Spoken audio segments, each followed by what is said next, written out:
Mm. interfaces and In, uses of the interfaces. Okay, input output bus diagram.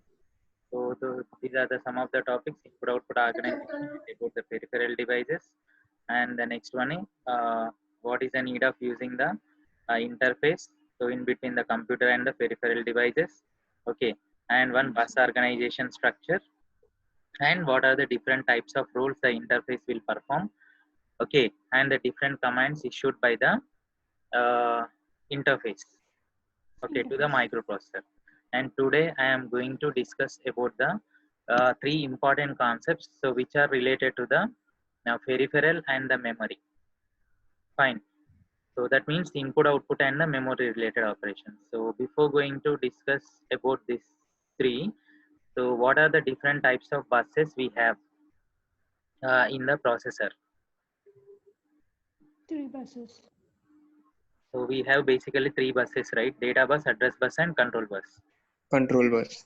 Those are the three buses which we have. So when we are making use of these three buses, again, there is some confusion. So which bus we can use at what time?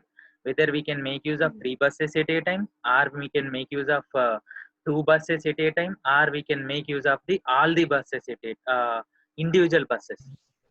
Okay, so actually this there is a small confusion. So which bus we can use at what time? So based on this three confusions, so again we have three types of the mapping techniques.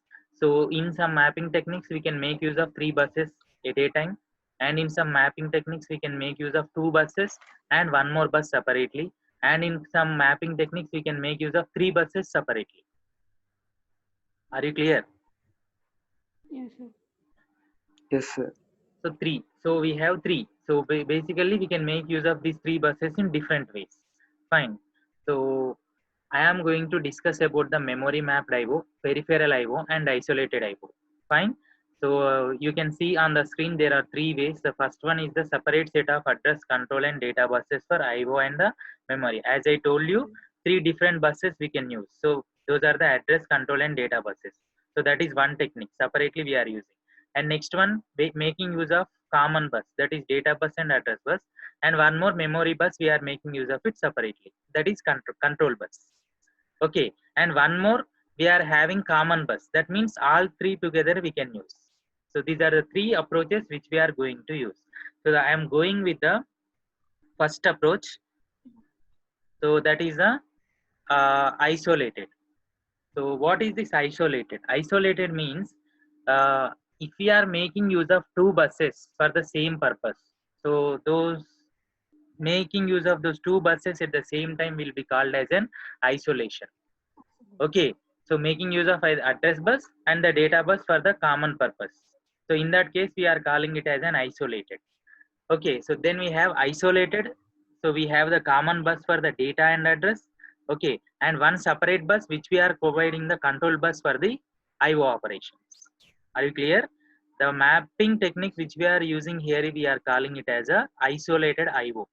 The isolated term came from the two common buses. So address bus and the data bus. If you are making use of those two buses together, then we are calling it as an isolated IO. Are you clear? So you can see the diagram there. So here address bus and data bus we have. This address bus and data bus will be given to the memory, okay, and the IO control line. Two common buses we are making use, and memory control line and IO control lines are separate. Fine. So two common buses we are using address and data, and the control line will be separated from those two.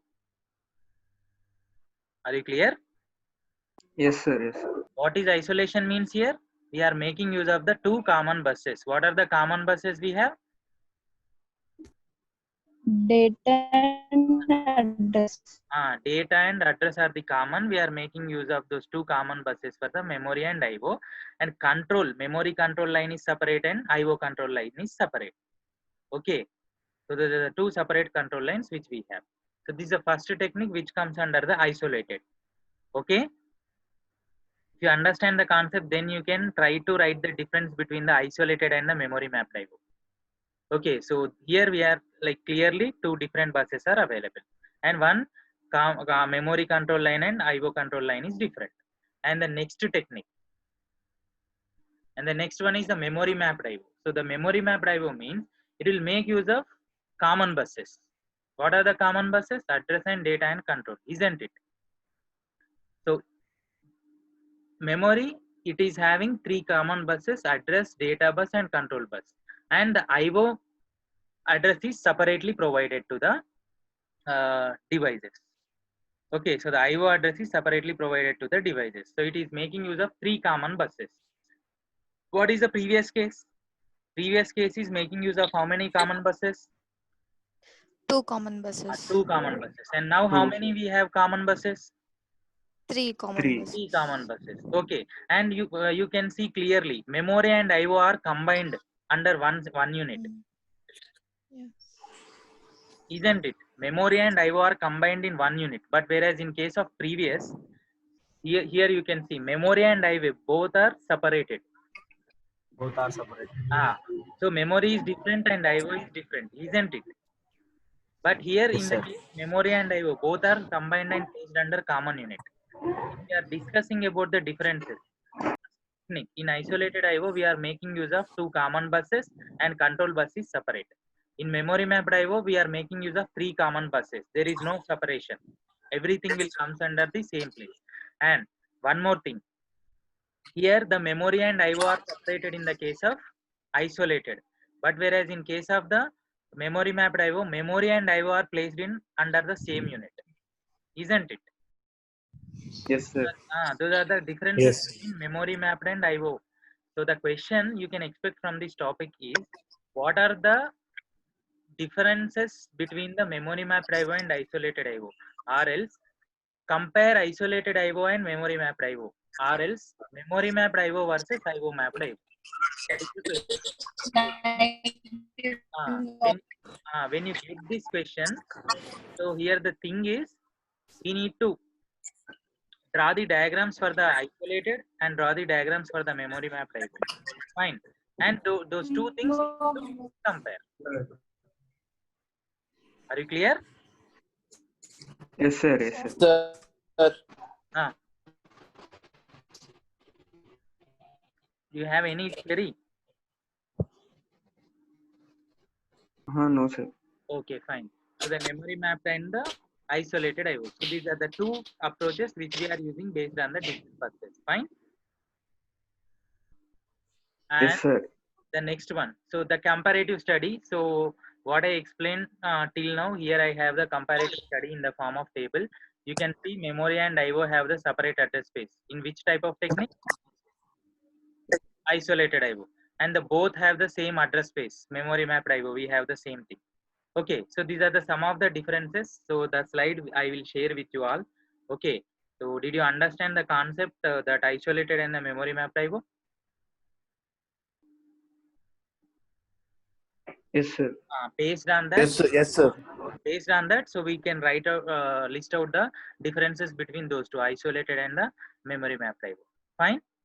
And the one more thing is, as memory and IO are placed under one unit in the memory mapped IO, you will find the very less address space. Why? Because both are shared under the same unit, so it will not make use of full memory, isn't it? Because it is a shared memory. IO is sharing and memory is also sharing, so you cannot make use of the full memory full-fledged. So that is the one of the drawback with the memory mapped IO. So smaller size you can find, and here isolated you can find the large size buses. Fine. And why I am calling it as a lesser efficient memory map? Because both are under same unit, so it will take more time to search the address, isn't it? Memory and IO are in the same unit, so it will take some time to search which is memory and which is IO.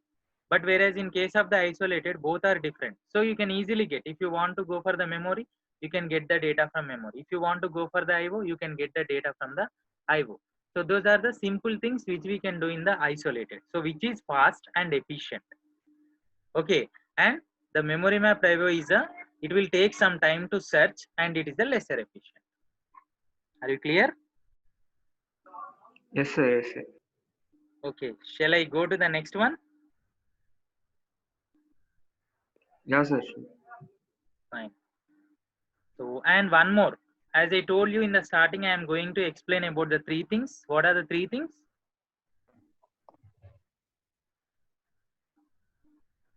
What are the three things I am going to explain in this?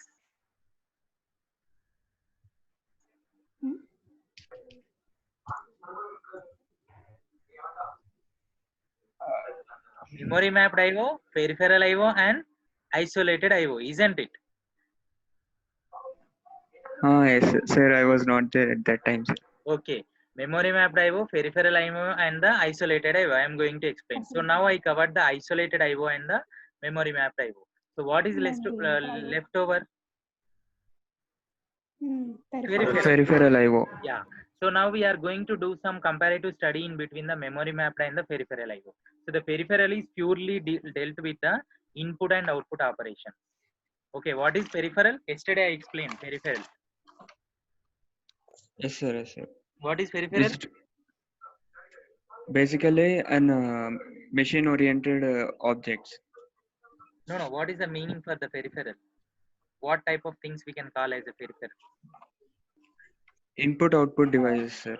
Input-output devices, we can call them as a peripherals. Now the peripheral map means purely input-output devices, isn't it? So here, Yes, sir. there is a basic difference between these two, and the important things to be noted under this slide is, so the first one is the memory mapped I/O will take 16-bit and the peripheral I/O will take 8-bit. Okay, that is a major difference you need to write. And the next one, memory mapped I/O will have the memory read and memory write operations. And purely the memory mapped will deal with the registers, okay, and the internal locations. And the peripheral will purely deal with the input-output devices, input-output operations. So that is the main point to be noted here. The memory mapped I/O is having the 16-bit and the peripheral I/O is having 8-bit. And the memory mapped I/O will deals with the internal operations. Those are the memory read and memory write, MEMR and MEMW. And peripheral will purely deals with the input read and input write. Okay, input-output read and input-output write, I can say. And next, so the instructions which we can use in the memory mapped I/O are the internal operations, the data transfer, arithmetic, logical, those you can make use of the memory mapped. And in peripheral, you can make use of the in and out instructions. It will have only two. So you can expect 1 2 marks question from this. What are the instructions related to the peripheral devices? What are the instructions? What are the instructions related? In and out instructions. Okay. In and out instructions purely dealt with the peripheral. And what are the control signals available with memory mapped?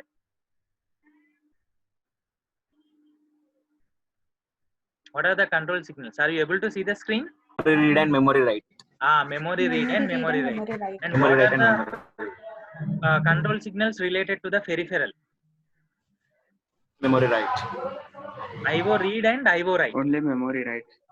For peripheral, IO IO read and IO write. For the memory, it is the memory read and memory write. And how many bits of data will be occupied by the memory mapped IO? 8-bit. Memory mapped IO. 16 Memory 16. Sir. Peripheral is 8-bit. 8-bit. So you know 2 power 16 is how much?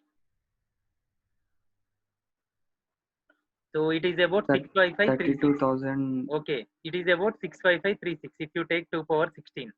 So that many locations will be available in the memory mapped IO, and you are able to see the 256 input and 256 output on the screen.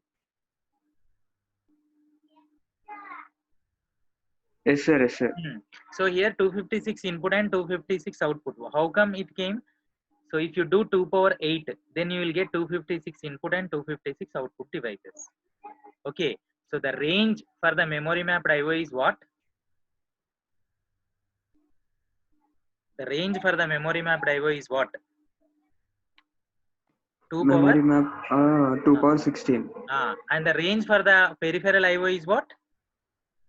256. Sir. 2 power that 8. is 2 power 8. So if you forget the number, then you can write the range of the Memory mapped IO is 2 power 16 and peripheral IO is 2 power 8.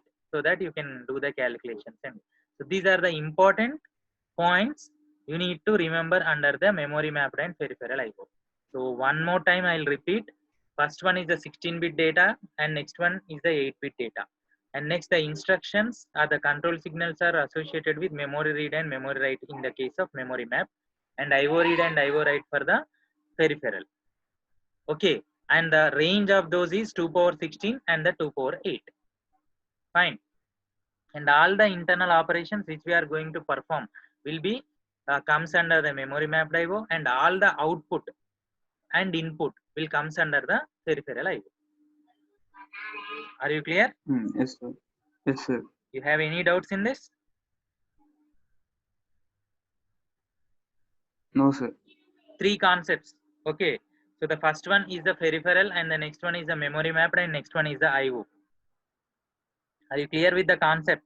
Or you have any doubts? No, Yes, sir. sir. No,